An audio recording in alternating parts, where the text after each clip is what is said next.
Most gracious Heavenly Father, we thank you for all the privileges of being in the body of Christ.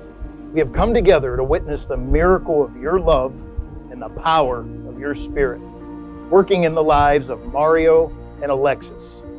We give you the praise, the honor, and the glory for the power of the Holy Spirit in our lives. We thank you for the honor of witnessing this union of the three-chord strand of Jesus Christ, Mario, and Alexis in this most holy matrimony. Please kiss your bride.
Alexis may not be my sister, but she is the closest thing I will ever have to one.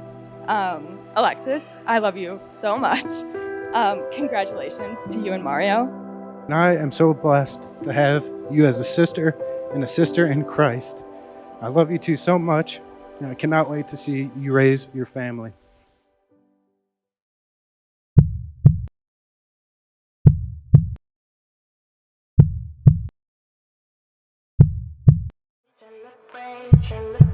Celebration, celebrate. Hey, what's your style? What you drinking? What's your vibe? I've been feeling rather sad in the corner of my glass.